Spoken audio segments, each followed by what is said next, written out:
Bom, gente, então boa tarde.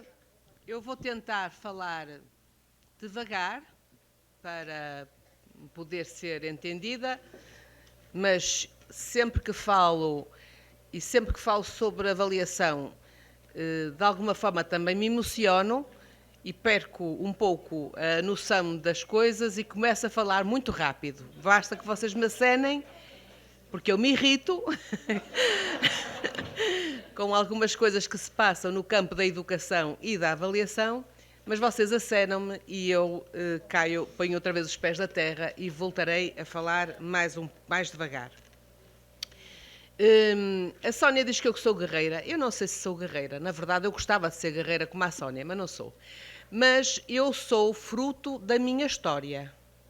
Uma história já de 60 anos, enfim, não é muito tão curta assim.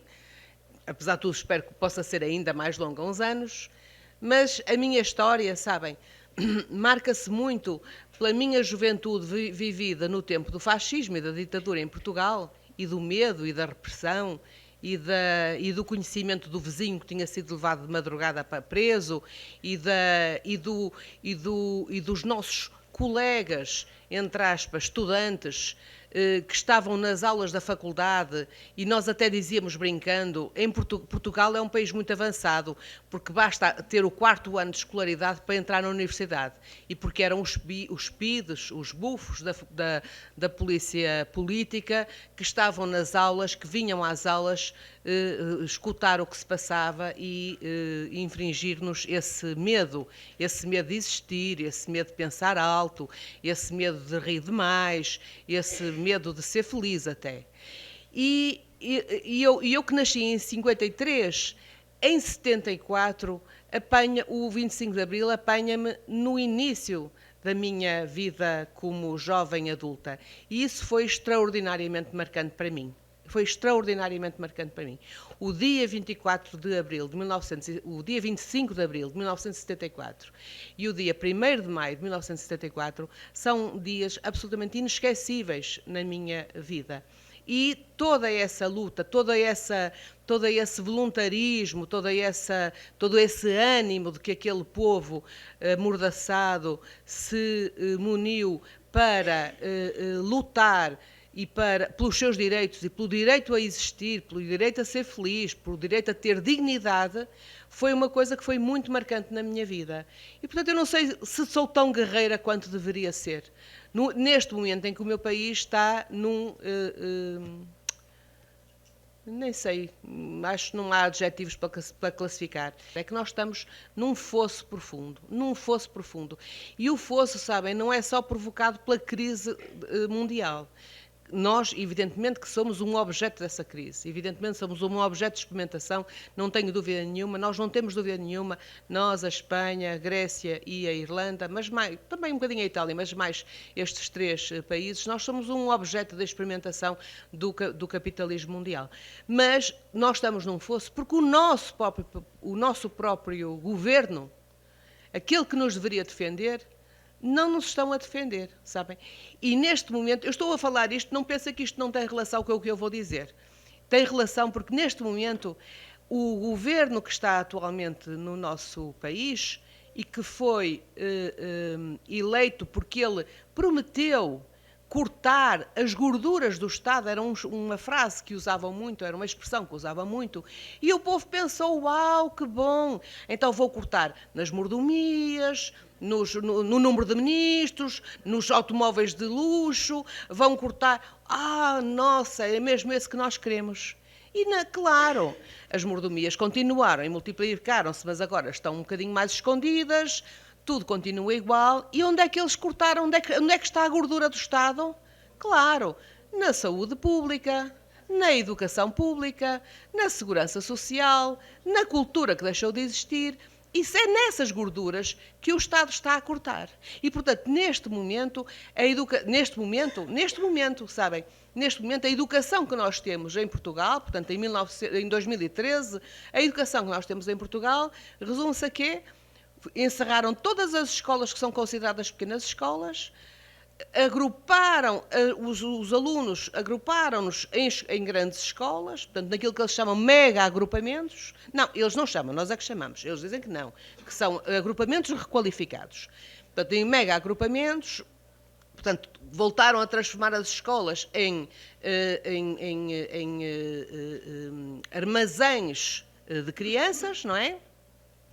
Cortaram nos professores, estão despedindo professores pela primeira vez, nunca houve despedimento de professores e agora há.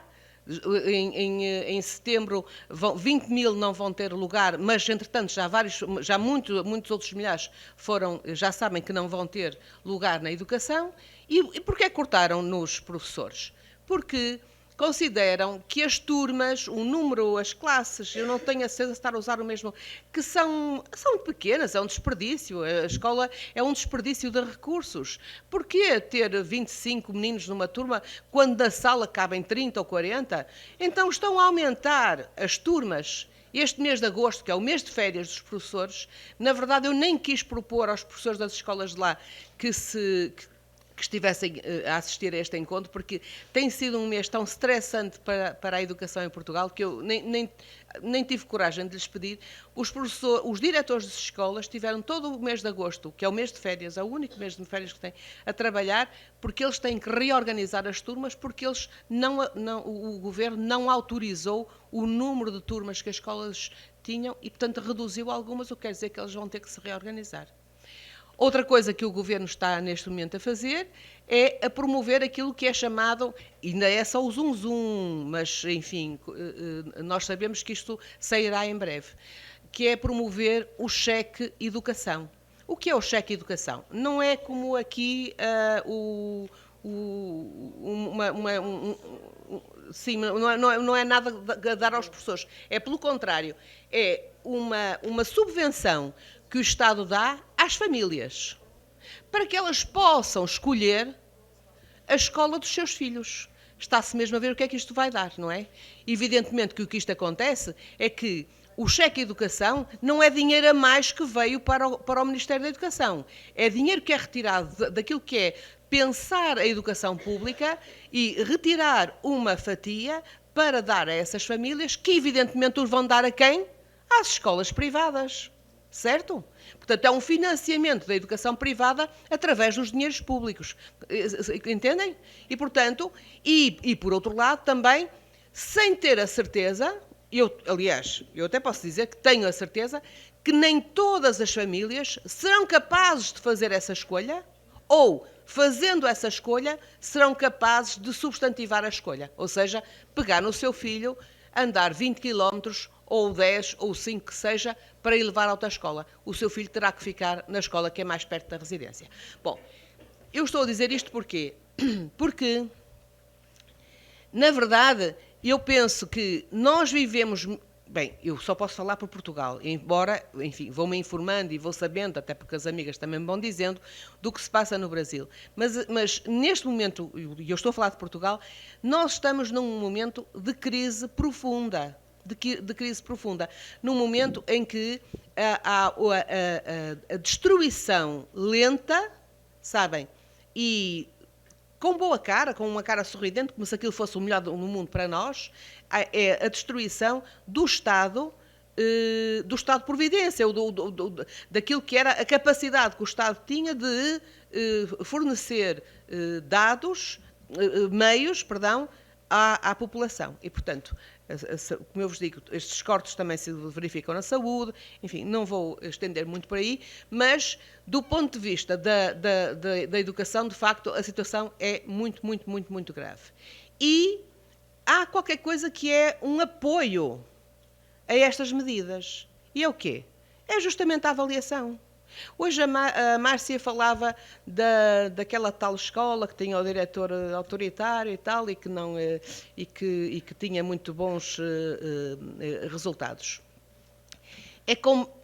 Sabem, porque a questão está em definir, sim, em consensualizar o que é isto do bom resultado ou da qualidade da educação.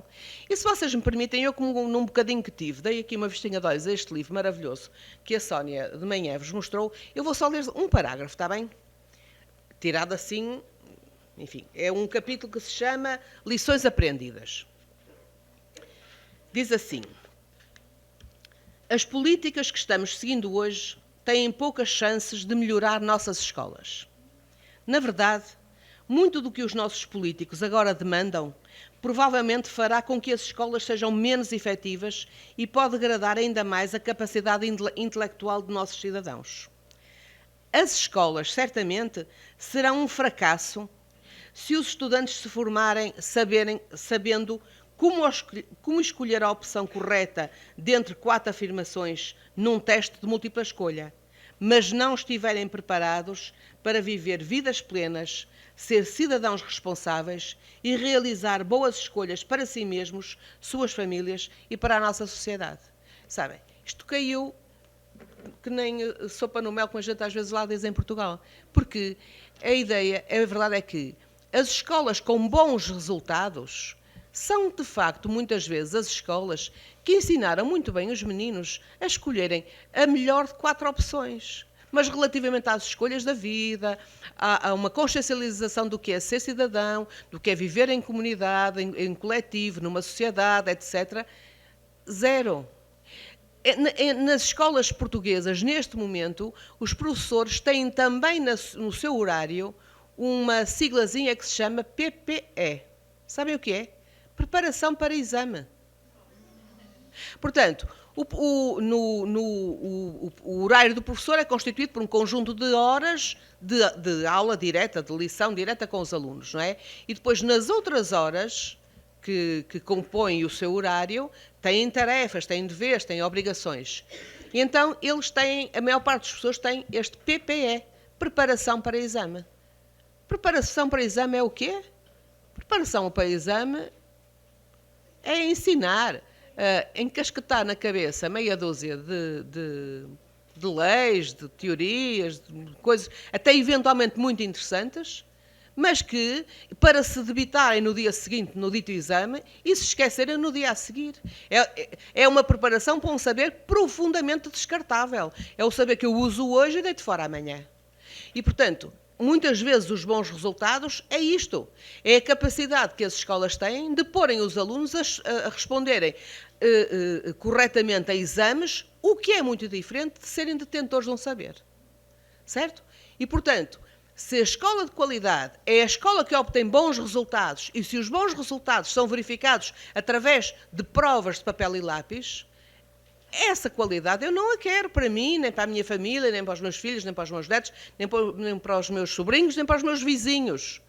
Essa qualidade é a qualidade de transformar as pessoas em robôs que não pensam, apenas memorizam e debitam da mesma forma como memorizaram e a seguir esquecem. É a formação de robôs. Se isto é qualidade, então eu essa qualidade não quero. Quero uma outra qualidade. Por isso é que eu abraço tanto a ideia da qualidade negociada. Aquela qualidade que não é a qualidade standardizada é uma questão que é absolutamente fulcral. E é fulcral na questão da avaliação. Porque quando a qualidade é definida de uma forma standardizada, portanto, à partida, a verdade é que ela é definida por quem tem poder para a definir. Não sou eu que a defino, nem tu, nem tu, nem tu, nem tu. Nenhum de nós define essa qualidade.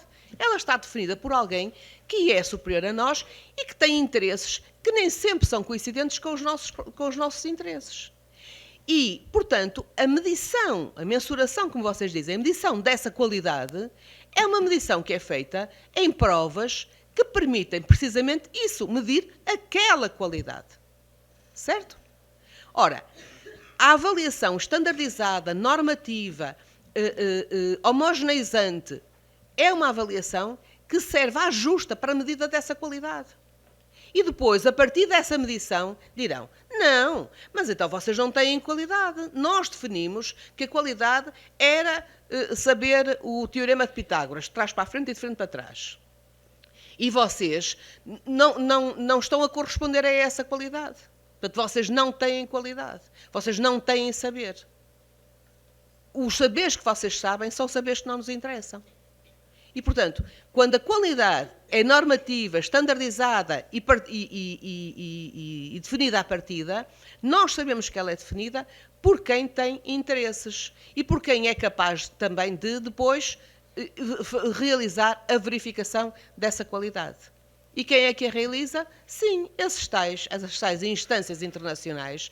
Aliás, o que se passa na educação começa a não ser muito diferente de país para país, de continente para continente, precisamente porque as instâncias internacionais que definem o que é importante e o que é qualidade em educação são instâncias internacionais, o que significa que elas nos superintendem a todos nós. E, portanto, elas, quando definem o que é importante, definem o que é importante a partir dos seus próprios interesses. Fiz-me entender? E não se esqueçam que há todo um negócio à volta da questão da avaliação e da questão da avaliação das escolas e da questão da avaliação das instâncias internacionais. Eu vou-vos contar, eu sei que isto está a ficar gravado, mas é verdade e, portanto, eu posso contar. Há uns anos, não muitos, não me recordo bem se foi em 2007, se foi em 2009, mas foi por ali, e eu estive na Austrália num encontro internacional sobre avaliação. Eu tinha ido lá porque o título do encontro era Avaliação para um Mundo Inovador. E eu disse, bom, eu tenho que lá ir, é mesmo essa avaliação que eu quero. Na verdade, foi uma decepção, mas não é isso que eu ia contar. O que acontece é que estava lá uma pessoa da OCDE, quando soube que eu falava português, procurou-me, e que falava também inglês, procurou-me num intervalo, para me pedir, para eu lhe ler e lhe traduzir em inglês um relatório que tinha sobre o vosso país, porque ela tinha que fazer um parecer. Certo? Um parecer. Ele tinha que fazer um parecer sobre aquele relatório. Mas ela veio-me pedir para eu lhe ler uma parte do relatório em inglês. Certo? Portanto, o que eu quero dizer... Compreenderam o que eu quis dizer, não é? Portanto, o que eu quero dizer, podia ter sido sobre o meu, por acaso era sobre o Brasil. O que eu vos quero dizer é que há muitos interesses, e há muitos interesses económicos ligados com a questão da avaliação e com a questão da avaliação das escolas e com a questão... Porque a avaliação das escolas vende-se neste momento. É qualquer coisa que se vende. Os chamados modelos de avaliação e gestão da qualidade são modelos que são comprados. Quando nós queremos chegar ao que são esses modelos, os instrumentos que utilizam, etc., é dificílimo. Porquê? Porque eles não querem abrir para o público qualquer coisa que é um produto de venda, um produto de comércio. E, portanto, a avaliação de escolas e a tal avaliação da qualidade é qualquer coisa que faz parte de um negócio internacional fortíssimo. E há um outro negócio também que é importantíssimo e que está ligado com esta questão da avaliação e da exclusão, etc., e que é o negócio das explicações, não é? Não só em Portugal, mas em muitos países, nos Estados Unidos, enfim, há uma rede mundial, vocês podem encontrar isso na internet, há uma rede mundial de organizações que se organizam, passa a redundância, para promover explicações. Sabem o que são explicações? Aulas particulares aos alunos, ensinando o que eles não aprendem nas escolas, certo? Sim, claro que não aprendem. Quando põem um professor com 40 crianças na frente, evidentemente que é muito difícil que todas as 40 crianças aprendam. E, portanto, o negócio das explicações prolifera em Portugal, como prolifera nos Estados Unidos, como prolifera em muitas partes do mundo, no Brasil inclusive. Portanto, bom, isto era para, encerrando esta primeira parte, dizendo que a questão do que é a qualidade da educação e a questão do que é a medida a avaliação dos produtos e dos resultados é qualquer coisa que está muito ligada a este conjunto de interesses, que são interesses que têm muito pouco a ver com a educação e com a formação do cidadão participante, mas os governos, mas os poderes públicos querem lá que o cidadão seja participante, quer que seja obediente, cumpridor, que entre na linha, etc. Portanto, todas estas questões são questões que estão interrelacionadas e é um polvo imenso sobre nós, porque a educação é fundamental. A Sónia costuma dizer muitas vezes, e eu sublinho, se há alguma coisa que nos une, é a crença de que a escola faz a diferença. a crença de que a educação é fundamental, não é? E se nós consideramos que a educação é fundamental, nós temos que lutar porque essa consideração de importância e de relevância se mantenha. Não nos podemos deixar ficar encostados a transmissores de conteúdos que às vezes nem nós próprios decidimos quais deveriam ser. Bom, mas para retomar e para não estar muito nesta lógica muito emotiva em que acabei de falar, e para retomar coisas um pouquinho mais... isto porque eu também queria trazer-vos algumas questões do que é, correspondendo ao título desta mesa, do que é a avaliação e a educação em Portugal neste momento.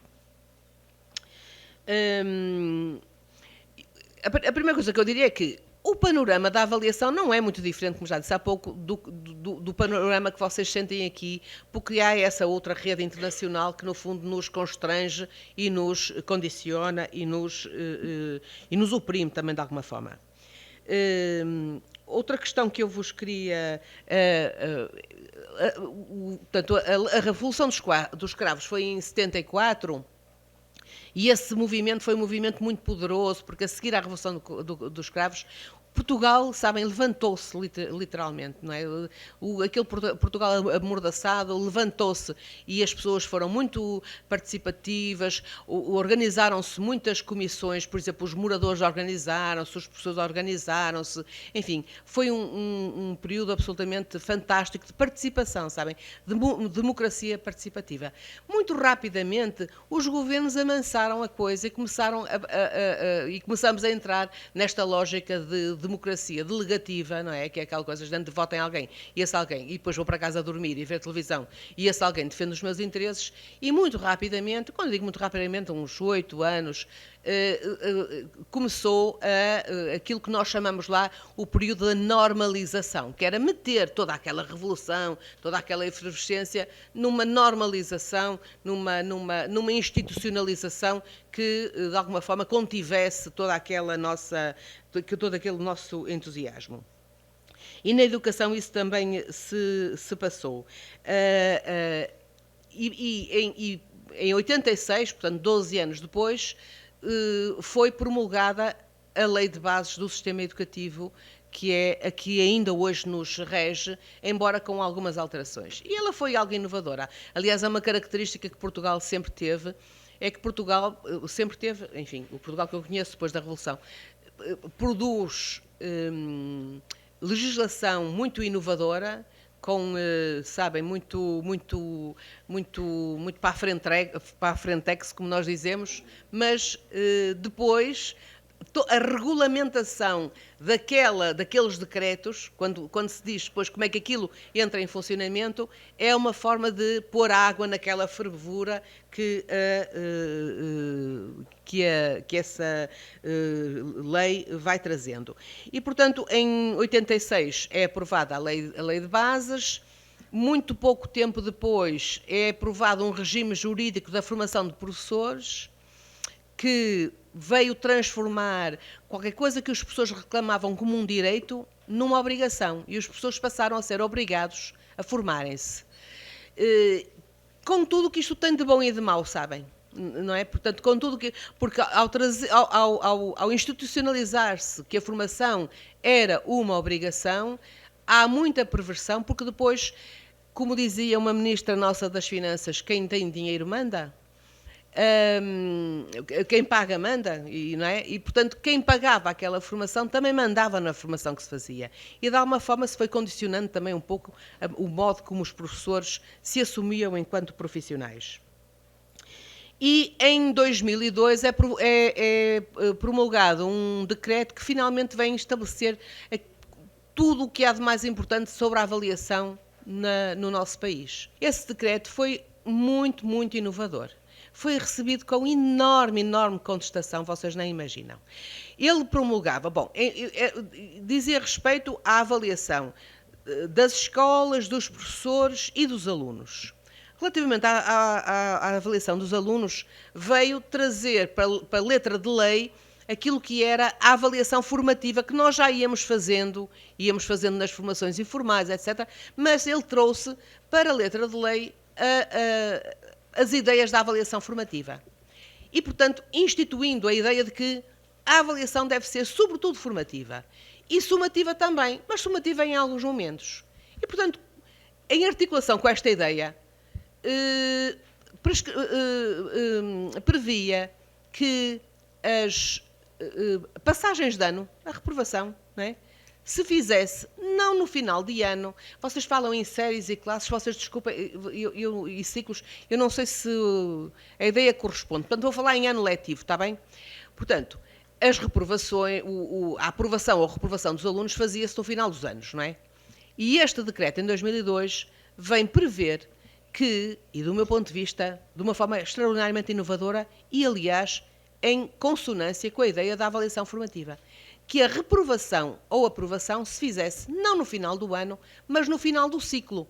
E nós tínhamos os 4 primeiros anos, portanto as crianças entram com 6 na escola, dos 6 até aos 9, 10 anos, portanto os 4 primeiros anos é o primeiro ciclo, e a passagem ou reprovação fazia-se no final do primeiro ciclo, não é? Ao final de 4 anos. Depois veio o segundo ciclo que tinha 2 anos, que tem 2 anos, e portanto a reprovação ou passagem fazia-se ao final de 2 anos, certo? E depois tinha 3 anos e a reprovação fazia-se, ou passagem fazia-se ao final de 3 anos. E, portanto, porque a escolaridade na altura era de 9 anos, agora é de 12. Na altura era de 9 anos e, portanto, havia 3 momentos que marcavam o percurso escolar dos alunos. Nossa, pais, professores, sindicatos, toda a gente contra. Caiu o Carmo e a Trindade, como nós lá costumamos dizer. Mas como é possível? Mas retiraram aos professores o poder de avaliar. Mas retiraram o poder. Mas quem é que agora vai segurar os alunos das escolas e dizer aos pais? Mas agora como é que nós sabemos que os professores vão trabalhar? Mas agora como é que nós sabemos que eles vão ser bons professores e ensinar de facto? Mas não há avaliação? Mas isto agora é o da Joana? Mas isto agora vale tudo? Foi um horror. Sabem? As pessoas que defendiam isto eram cilindradas para a comunicação social. Literalmente cilindradas. De tal maneira que poucos meses depois vieram dizer: não, isto foi afinal, quando a gente pensou melhor, foi um enganozinho. Ok, sim senhor, avaliação formativa, mas chumbem lá e aprovem no final do ano, porque assim é que está bem.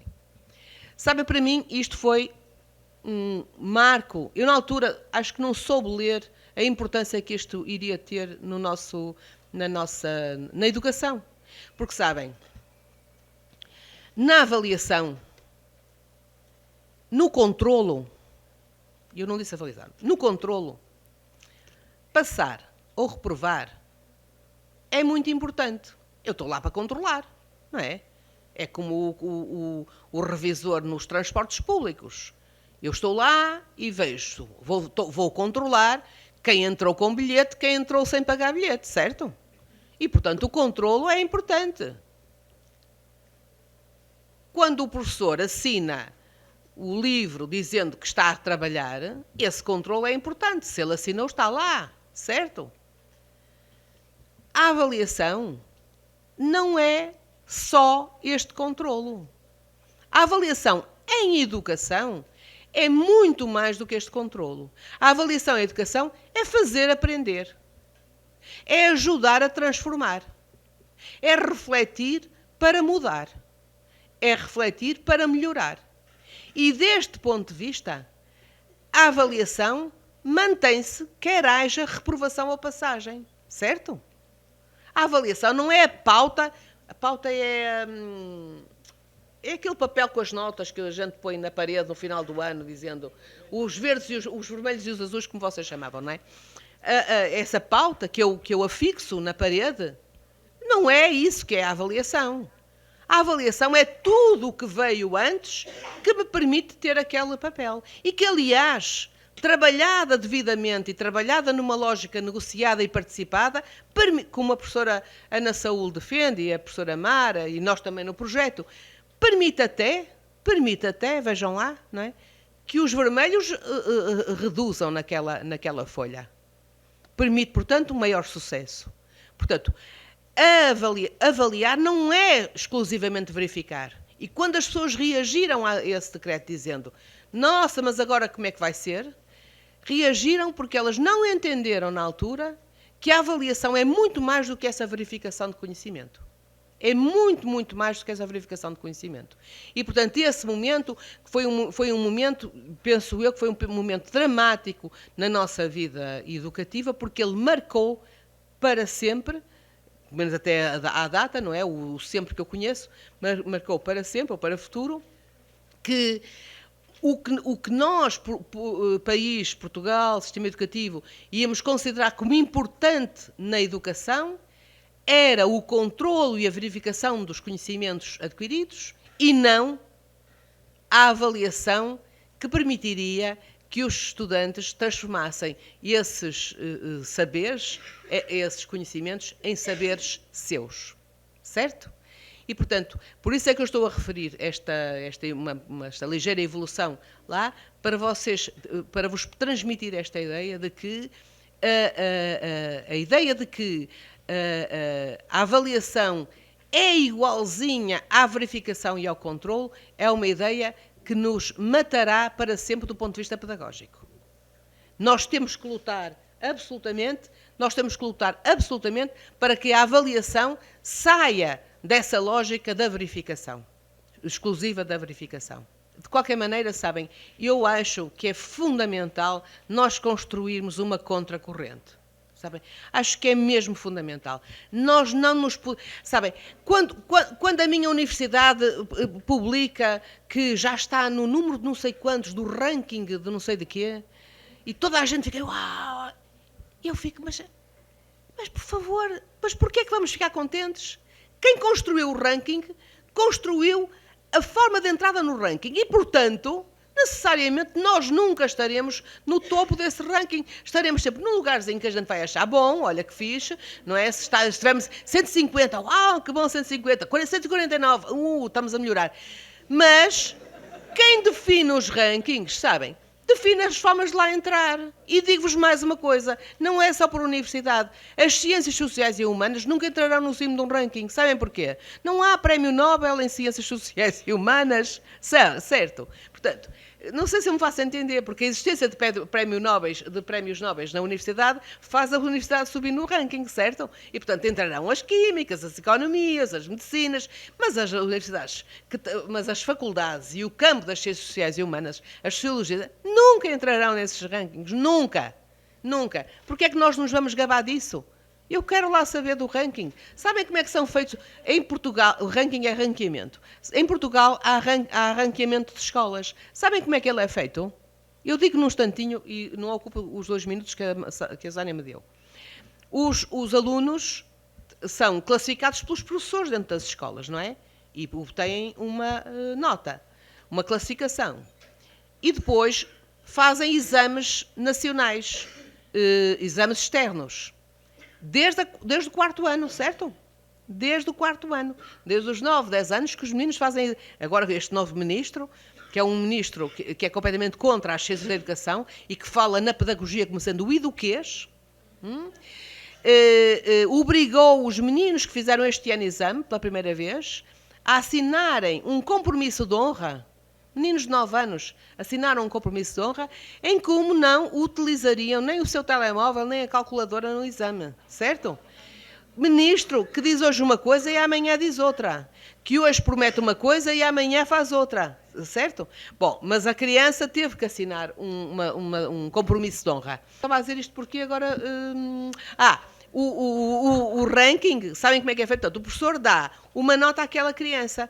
Claro que a classificação que o professor dá àquela criança tem linha de conta ao quê? Sim, tem os testes, tem a participação, tem a capacidade de participar, de falar, de colaborar com o outro, de intervir, de ser assíduo, enfim, uma complexidade de coisas. E o professor dá essa nota a essa criança. Também valorizando o processo, o progresso que ele fez, como hoje falava uma nossa colega professora, o facto de ele ter evoluído, de dar mostras dessa evolução.